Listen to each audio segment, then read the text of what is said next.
college football podcast for everyone and everyone else. I'm your host, John Buhler, lead writer for FanSided. As you can see, I am flying solo like a cup once again with Cody Williams, content director, fansided.com, enjoying some Nashvilleian wedding festivities. I will be coming to you guys again semi-live after the playoff rankings come out for our Monday episode. Cody will be back on the show Thursday for when we roll up the beat sleeves and do our Heisman preview.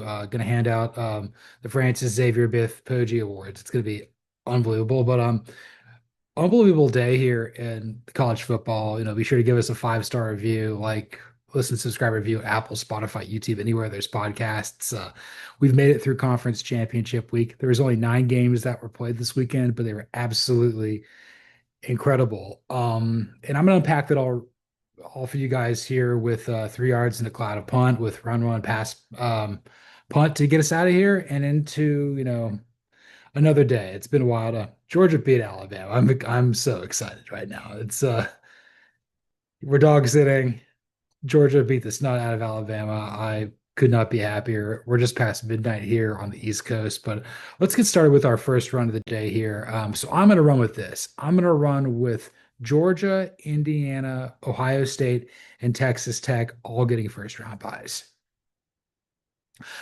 I think it's interesting. Erica Brockish, my colleague on the FanSided NCAA division, she pointed out that every team in the Power Four that played a conference championship game in their home state, whether that would be Texas Tech, Georgia, Indiana, and now Duke, which they just won a crazy game in overtime over Virginia.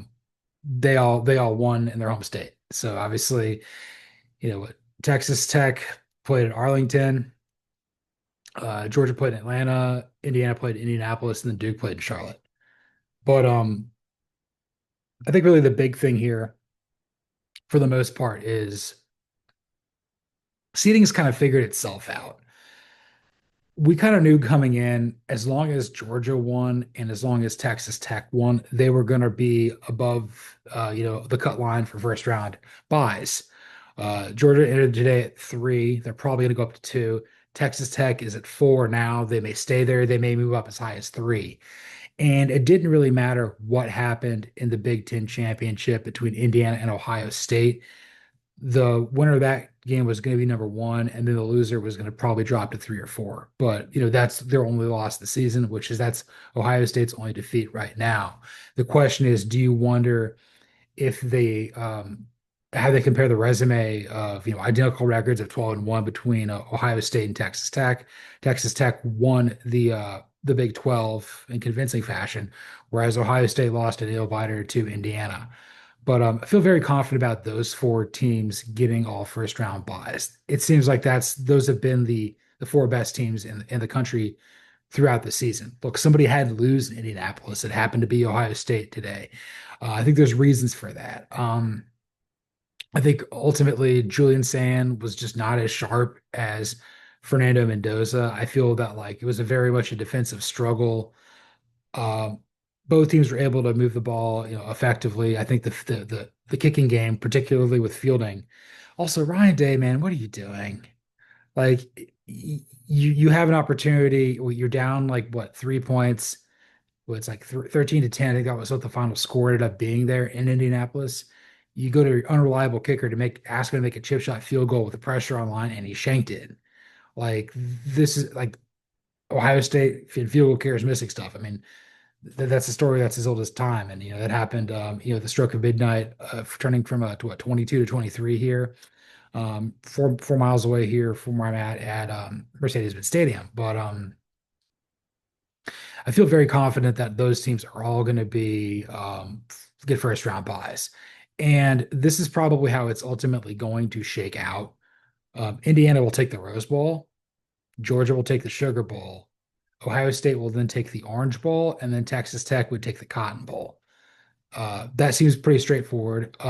It's kind of crazy throughout all these simulations that we've done all season long. We had stuff like, okay, does Texas A&M, do they want to take the Cotton Bowl, or they'd have to be forced to take the Sugar? But the way that it all worked out, it makes sense here. We know that whoever's going to win the Big Ten was going to get the Rose Bowl, and then Georgia was going to take the Sugar Bowl if they won the ICC, which they did. And then obviously there's no ACC team that's above the cut line here, maybe even in the playoff field altogether. Um, there's no real strong ties to the Orange Bowl there. And then obviously the Cotton Bowl kind of goes to whomever it is. Although I think Texas Tech would be super thrilled to play in Arlington again. I mean, they painted that thing red, so that was good for them. So I guess before I kind of move on to like my next run here and everything like that in this shorter show, I'll kind of explain why I think all four of these teams are going to get first round buys just very quickly. Like besides, like the record, like kind of like what about what they did this year up to this point merits, getting an extra week off. I mean, Indiana is perfect. Indiana hasn't lost yet. They're so well coached. They play with a certain level of togetherness that I don't think most teams in the country can rival. I think Georgia's close, Texas Tech as well. I mean, Ohio State maybe not that far off as well either, but like Indiana seems to be the most together team here. I don't know if they're the best. I don't know if they're going to win a national championship, but they've earned the right to be the number one seed. Georgia, I think that they might be the best team in the country right now. I mean, I know I'm wearing a Georgia sweatshirt right now. That's my school, that's my alma mater, and everything like that. Also, don't no shout out to the people who are messing with the Arizona State podcast at work today, saying that they root for anybody from Georgia. I hope somebody slashes your tires because to hell with Georgia Tech. Anyway, Georgia, I think plays very complimentary. Now that they've kind of figured it out on defense, they held Alabama to what, -3 yards rushing. Like you and I had more rushing yards today than Alabama did, and I think like that's now that the defense has gotten better. Special teams has always kind of been pretty good. We know that Gunnar Stockton's one of the most clutch players in the country at quarterback. Offense is looking is firing on all cylinders. Still a little banged up. You didn't see Noah Thomas out there. It'd be interesting to see what happens with Chauncey Bowens. We know Drew Bobo's hurt and everything like that, but Colby Young's been out for a while. Maybe he's out for the year. Um, but I would say for the most part, like Georgia's arguably one of the most complete teams in the country. Ohio State, okay, I'll give Texas Tech their love now. Phenomenal defense, again, great togetherness. They're kind of a class of their own in the Big 12. Nobody else has really come close to them. The only game they lost this year was to Arizona State, and that was when Baron Morton got hurt. So and he didn't start for them. I think it was Will Hammond who was in there for the Red Raiders. But Texas Tech and Indiana, like they haven't won like championships in my entire lifetime. I think this is the first Big 12 championship Texas Tech's ever won. I think the last time they won a league title outright, they played in the Border Conference. And with Indiana, like this is their first outright Big Ten championship since the 40s or 50s or something. I don't know. It's been a long time. Then Ohio State, like because the ACC was so down this year, there was going to be a team who was an at-large inclusion or like a runner-up, if you will, who was going to be able that cut line to get that number four. And again, it doesn't go to the four highest ranked champions, which I think this year, if we would have followed the same sort of format last year, your four seed's Tulane. I mean, Tulane is comfortably going to make the field here now for winning the American. But like they're going to shoot way up in the rankings. I think they were ranked 20th to begin with. They're going to be probably, I don't know where they're going to end up being ranked like 16 or something, and then they'll go way up from there anyway. But like Ohio State, just the talent, the coaching, even though they didn't quite have it today, um, I think that they've been pretty steady for the most part. I think they got pushed around. I think they got some real adversity, and honestly, it was really great to see them be humbled. But again, remember how they played the playoff last year after getting humbled versus Michigan. They went on to win the national championship. So I think one of those four teams, whether that's Indiana, Georgia, Texas Tech or Ohio State, I think can win a national championship right now. And again, I'll get at the end of the show today, I'll give my projection for who I think is the playoff field, and then we'll unpack it tomorrow for Monday's show about kind of what the field's like, and I'll do a simulation for that. So that's my first run of the day. Georgia, Indiana, Ohio State, and Texas Tech are all going to get first round buys. And let's move on to my second run of the day. And that's going to be I'm running with Oklahoma, Ole Miss, Oregon, and Texas A&M all getting first round buys, as well as Tulane and James Madison both making the college football playoff out of the group of five. Look, I think the teams that were ranked five, six, seven, eight, there's not going to be really any change from what we saw in the penultimate rankings. None of them played, and I think that there's really no other points of reference or evidence that's going to show any sort of movement here. So you're going to have a home playoff game in Autzen Stadium for the Ducks, probably the five. They're probably going to be hosting James Madison, in all likelihood. And then if you could look beyond that, I would say, how do I say this? So six would be Ole Miss probably, and then you're probably going to be hosting Tulane in a rematch. That's unbelievable. They may move that around just so that doesn't happen again. Because remember the Rebels beat Tulane earlier. Maybe they move the Rebels down to seven and then move Texas A&M up to six. But then Texas A&M would potentially be playing. Texas A&M may potentially be playing Notre Dame again in a rematch. And maybe they won't do that. I don't necessarily know how they're going to try to finagle all this. I don't think they want to have an immediate rematch because I mean rematches are bound to happen in the expanded playoff. I mean, this is the nature of the beast now. And then Oklahoma, they're going to be remain ahead of Alabama. I think Oklahoma is good enough to get a first round bye here, but probably no higher than seven. And as far as the two teams out of the group of five making the playoff, I feel pretty good that well, Tulane's in for sure. I mean, whoever won the American Championship between Tulane and North Texas was going to get in. They were going to be at least the 12 seed, possibly 11, which looks to be the scenario right now. And as far as James Madison, I think that they needed Duke, a 7-5 Duke, to beat Virginia to win the ACC to get the JMU Dukes in. If that's the case, they're going to be the first Sun Belt team to make the playoff or to to win. The funny part is they still didn't win the group of five. Tulane wins the group of five. So the Sun Belt still doesn't have a group of five champion, but they'll be a playoff team anyway because they won the Sun Belt and the ACC might get shut out. Or maybe they won't. Um, I think it's also, I think while I was, this seems like a very straightforward topic here. I do kind of wonder if they shuffle it around so we don't get like a rematch of something we already saw this season. You know, how do you avoid Texas A&M playing Notre Dame in the first round? How do you avoid, Ole Miss playing Tulane again? I mean, I don't think, I mean, obviously,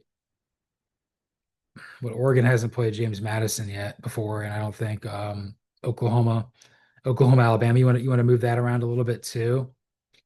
It's all so wonky here. So it'll be interesting to see if they reshuffle the deck here a bit. But I do feel very confident though that beyond the top four, which I've already mentioned in Georgia, Indiana, Ohio State, and Texas Tech. Again, I don't know how they're going to be seeded 1 through 4. I believe it's going to be Indiana, Georgia, and then take your pick between Ohio State and Texas Tech. I think that they will probably put Ohio State ahead of Texas Tech because I think that they would, on a neutral side, I think the Buckeyes would be favored. They've played in a tougher conference, that sort of thing. But I would feel very confident that Oregon, Oklahoma, Ole Miss, and Texas A&M are all going to get first. They're going to have first round home games. So you're going to have playoff games in College Station, Eugene, Oxford, and Norman, which I think would be good. Those are all really good environments and everything like that. Last couple of years, you've had him like last year, you had that one in South Bend. It was really cold. You had one in Happy Valley. It was really cold, and it gets cold all across the country. It's cold here in Atlanta, Georgia, right now too. But yeah, I don't necessarily know how the order is going to be five, six, seven, eight. In theory, you're probably like, okay, they're just going to stay where they're at right now, and they're not going to shuffle it around. Let me put it this way, if it's not Oregon, Ole Miss, Texas A&M, Oklahoma, I still think Oregon's going to be five. I still think that Oregon's going to be five. I think there's a chance. Then again, Ole Miss has only losses to Georgia, and then Texas A&M's is to Texas, and Oklahoma's got 2 losses. So maybe you need some sort of reshuffling there. 9, 10, 11, 12. If they were to do it to basically avoid a rematch, they could say, well, Ole Miss isn't going to have Lane Kiffin as their head coach. It's going to be Pete Golding. And then they maybe like say like, well, I think Texas A&M like with Mike Elko being there, and then Colin Klein's going to be the offensive coordinator throughout the playoff run for the Aggies before he goes and takes over at his alma mater of Kansas State. Maybe that's the easy way that they could kind of move it around a little bit so you get different matchups we haven't seen so far this season. But again, it is the nature of the beast with the playoff where that is sort of inevitable. Um, Tulane's 100% in. I feel very confident that James Madison is going to be in because, look, as for as much as I'd love to see Duke get in here because they won the ACC, I don't think that that's going to happen. I mean, at that point, like you might as well put Boise State or Kennesaw in, and at that point, like they haven't done enough to merit making the field right there. So typo on my second run, the teams that are ranked 5, 6, 7, 8 with Oregon. It's tough because there's all O's here. Oregon, Ole Miss, Texas A&M, and Oklahoma. They're all going to get first round home games. And I hope I said home games here, not buys, because it's late. First round home games, and then I feel that the group of five is going to get two teams in with Tulane and James Madison. And let's move on to the second half of our show with some pass. Um, I'm going to pass on BYU, Kennesaw State, North Texas, and Virginia making the playoff. Probably Duke. I'm going to throw Duke in there too. I initially had them in punt, but probably not. I'm going to move them up here. I'm going to move them up here to punt. So look, BYU blew its opportunity here. It had a shot at redemption to avenge its lone loss to Texas Tech and Lubbock, and it got its ass kicked again. Like it was close for a while, but then it kind of snowballed there quickly. I think Roberts had two picks. There was a couple of plays there, I think, before the half, where Texas Tech's like, you know what, we're going to go for the kill shot, and they got it. Look, I love the fact that BYU is playing up, second year in the Big 12, second year as a Power Four team. They recruit well. Obviously, you have the LDS ties, but you're a national brand. You're essentially Mormon Notre Dame, if you will. But it became very apparent in that game that Bear Bachmeier, just he's just a kid. He's young. Whereas obviously the more experienced Baron Morton was able to kind of, you know, keep it cool, keep it calm, keep it collected, and Joe McGuire shaking babies and kissing hands delivers Texas Tech's biggest win in like 75 years. Like, and the good thing is like now that they're in the playoff field, like they might be able to win multiple playoff games. And I was also thinking about this with BYU. I think of all the coaches who were tied to carousel and stuff like that, him being a candidate to potentially go to Penn State, which is now Matt Campbell, which I'll touch on more on a Sunday for Monday show. I think that kind of impacted them a little bit more. And it was interesting, across the bottom ticker, you had Crumble Cookies, the advertiser, one of the big boosters there for BYU was an alum of Brigham Young University. That was how the cookie crumbled. Just it crumbled on BYU very quickly. So they were the first team out anyway, and they're going to drop considerably. I don't know how far, but I think it will impact the playoff field one way or another for particularly the last two spots, in which I'll kind of get to at the end of the show. Duke, fantastic. You almost like blew that game, allowing Chandler Morris to throw a touchdown with seconds left to force overtime. But you went for it on fourth down. You got the touchdown with Mensa throwing it. I forget who the tight end who caught it was, but it was incredible. And then on the first play from scrimmage, Chandler Morris threw a pick. In the Virginia's overtime period. Manny Diaz is just a fantastic coach. Look, Duke won the ACC at 7-5. I'm sure Miami is just kicking itself like, why couldn't we beat SMU? Well, this is Miami for you. I just think very interesting year for the ACC. And even though you would think like, okay, maybe Duke should try to get in, they weren't ranked. They're 7-5. They're 8-5 now. They won the ACC. Honestly, have them play BYU in the Pop Tart Bowl. Why the hell not? That'd be dumb and fun. A lot of blue there, a lot of white. It can be like a blueberry Pop Tart or something like that. But I just don't think you can. I don't think you can put Duke in when you have other teams. Like if you put Duke in, then then you have to consider, okay, Boise State, should they be in? Should Kennesaw be in? Should Western Michigan be in? And the answer is no. I mean, Boise State, man, I'm trying to think how what did Boise State beat UNLV? Um, they won 38-21 last night, and then Western Michigan, Miami, Ohio, 23-13, and then Kennesaw State, which I think they beat Jacksonville State 19-15. That's only the second year that Kennesaw State's been at FBS, and they've already won CUSA. What I'm saying is like they're a little more deserving out of the group of five as a champion than Duke is. Even though Duke plays in the power league, the record's better. So I don't really know how you get Duke in there. Like there's a chance Miami could make it in, and then Virginia's out. Obviously, I mentioned Kennesaw as well. I'm gonna take a sip of water real quick before I talk about the nearby Owls.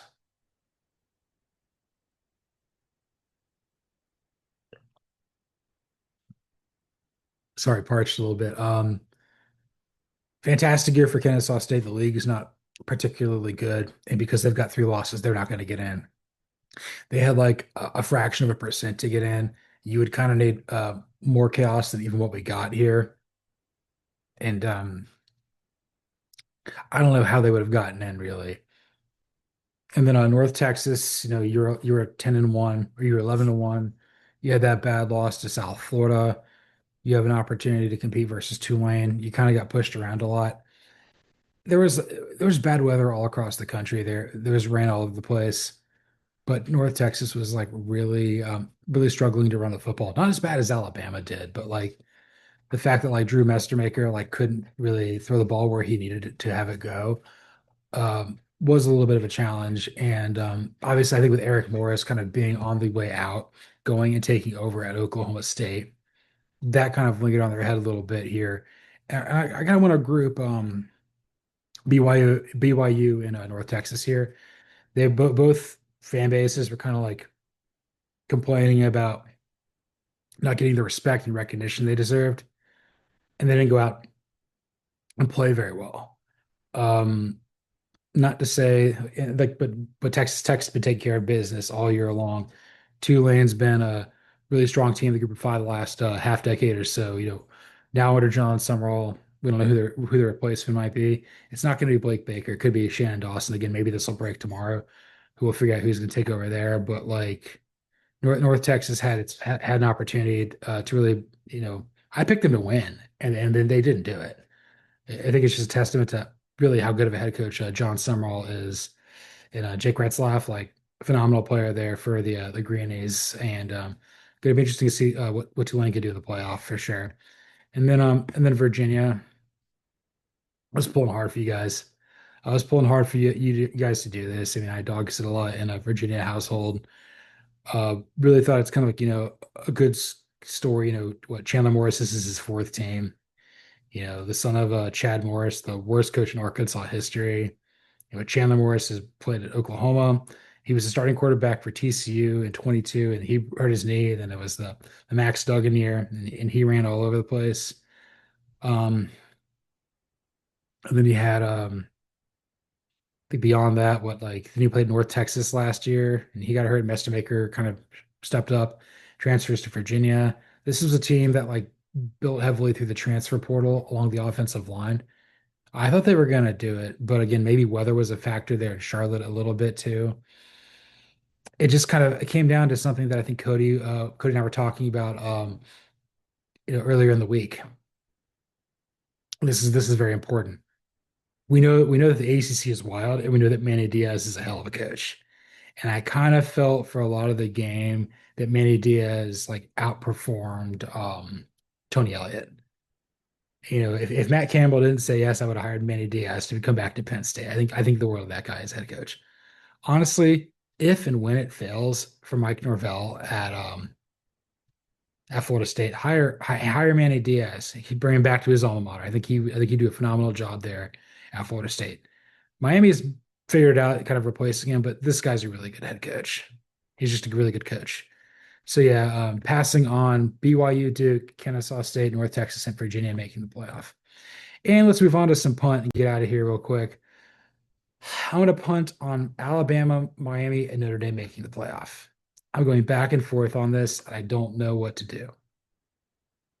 So in the penultimate rankings, Alabama was ranked ninth. Notre Dame was ranked 10th. And then I think Miami was 12.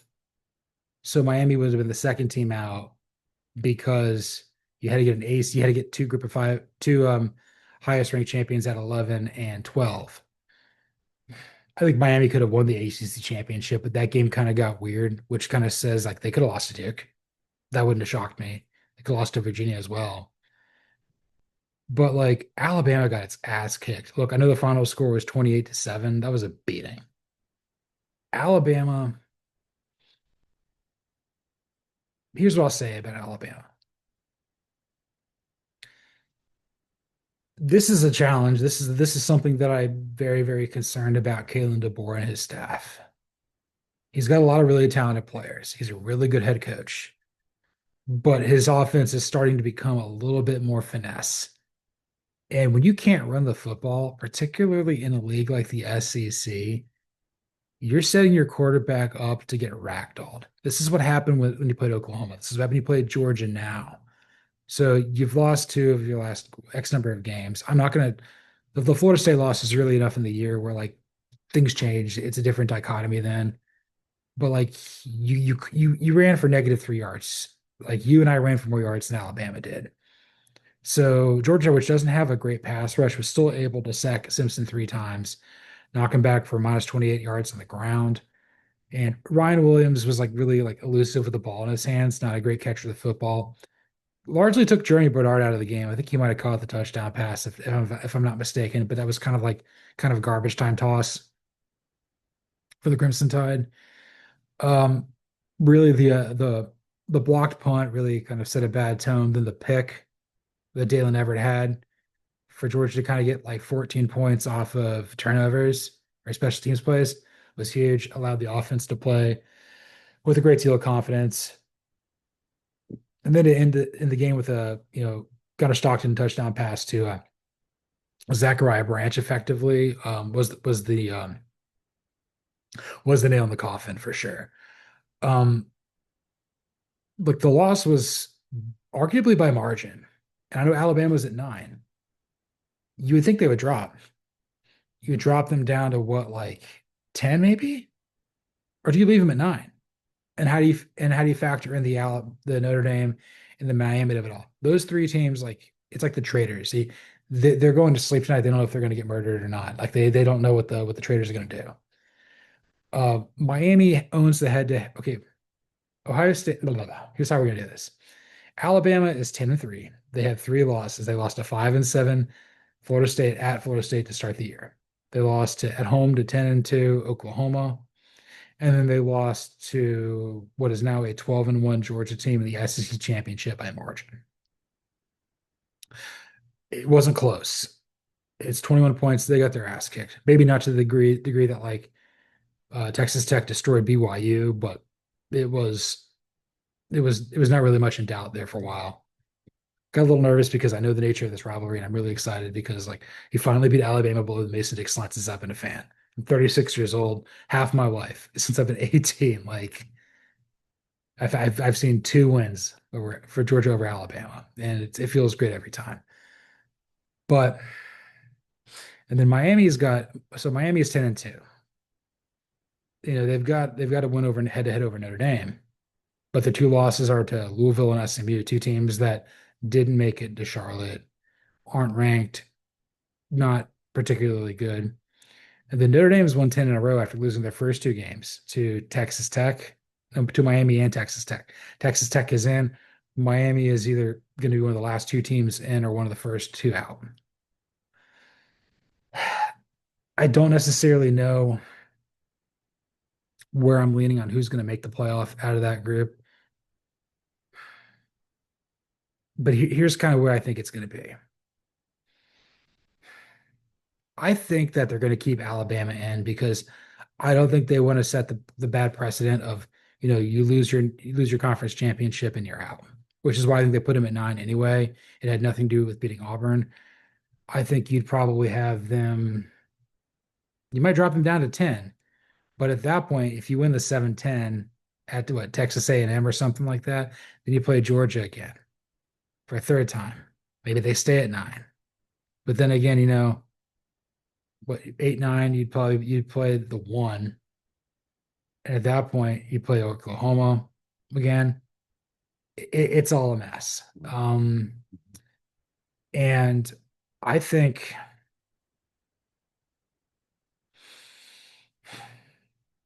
I think that they're going to put Miami in over Notre Dame. And ESPN's have the didn't change my mind and all of this. Not to necessarily say that like Notre Dame is a lock or deserves to be in. I got 2 or 3 reasons why I think it's going to be Miami. With BYU falling back, they're dropping. That means there's no separation from Notre Dame and Miami. They're going to be in the same cluster. They're going to be ranked right after each other. They have identical records. You almost have to honor the head-to-head there, even though Miami's losses are worse. You don't have an ACC team in here otherwise, because Virginia threw up all over itself, and Duke's not going to be good enough. In the playoff era, Notre Dame has been one of the 6, 7 best programs in the country. They've made it several times. They made it last year. They played for a national championship this past year. But you also have to think about this. Believe it or not, the ACC is a partner with ESPN, not to maybe the degree that like, you know, ESPN is the SEC, or the Big Ten is with Fox and what have you. But this is big. This is important to understand. Notre Dame not being in a conference is killing the ACC because they get to play a lot of games. They get to play like 5 or 6 games in ACC play as like a quasi member and everything else, but not football. And they do have to schedule like other games out there. They got USC on the schedule every year, Stanford every year, Navy, what have you. But like, not necessarily that they get the gerrymander or pick whatever it is, but like, what if the like 6 games they got to play in ACC aren't good? Pitt was decent this year, but like you got to play a lot of, Stanford's not great. Syracuse is awful. Like, you get what I'm saying. And even though Notre Dame has to schedule games, as a national independent out of conference because they're not in the conference, like why would Miami ever schedule that game again? You know, we beat them head to head, and they're still going to take our spot in the playoff. And I think once you have them right up there, they're going to put Miami in over anyway. And I think this is also holding up the potential hire of Shannon Dawson, the OC there at Miami, to potentially take over at Tulane. He is from Clifton, Louisiana, so I think that'd be a good fit for them, particularly with Blake Baker, who is a Tulane alum. He's going to stay on as Lane Kiffin's defensive coordinator at LSU. So I think Notre Dame is going to be the cutter. I think Notre Dame is going to be the first team out. So here's exactly here's what I believe is going to be the top 12 right now. The playoff. This is what it's going to be, and I could be wrong here. This is what I'm thinking about at night before I go to sleep. Maybe I'll wake up. Maybe I'll tinker with it. Indiana's going to be 1 as your Big Ten champion. 2 is going to be Georgia, your SEC champion. 3 is going to be Ohio State, your Big Ten runner up. Your 4 is going to be your Big 12 champion, Texas Tech. And those are going to be your first round buys. 5 is going to be Oregon, 6 Ole Miss, 7 Texas A&M, 8 Oklahoma. If they are going to shuffle it a little bit, I think that there's a chance Texas A&M maybe 6 and Ole Miss maybe 7, but I'm not going to count on that. I think they're going to keep Alabama at 9. And I think that's going to make a lot of people really mad. But you know what? They're going to have to play at Norman, a team that beat them already. Or, maybe you move them down to 10, which I have Miami at 10, Tulane at 11, and James Madison at 12. I feel like those are the teams that need to be in here. I will say this. I'm not going to be mad one way or another if Alabama, Miami, or Notre Dame get host here. You haven't been as good as your status of making the playoff has been in limbo the last couple of weeks. Like Alabama, if you wanted to be surely in, don't lose to Oklahoma. If you wanted to be in Miami, don't lose to SMU. Or Notre Dame, maybe don't get off to an 0-2 start with losses to Miami or Texas A&M. It's going to be great. I work like 12, 13 hours a day. I'm still not done. But that's how it goes here. And this was 3 yards in the cloud of punt here on False Start. You can follow me, John Buhler, on Twitter or the X at Buhler118. You can follow my absent-minded, absent colleague, Cody Williams at the Sizzle 20. You can follow the show at CFB False Start. Like, rate, listen, subscribe, review on Apple, Spotify, YouTube, anywhere there's podcasts. Give us a 5-star review. Indiana doesn't have any 5 stars on their roster, but they might have the Heisman Trophy winner and Fernando Mendoza. I saw his odds went from he was the favorite over Diego Pavia at probably like what minus 150. Now it's like minus 4,000. Like Mendoza is gonna be the number one overall pick. He's gonna play for like the Saints or the Jets next year. He's gonna be he's the greatest player in Indiana football history right now. It's kind of undeniable. It'll be interesting to see, how Cody and I fill out our Heisman ballots. Obviously, we're not really voters here.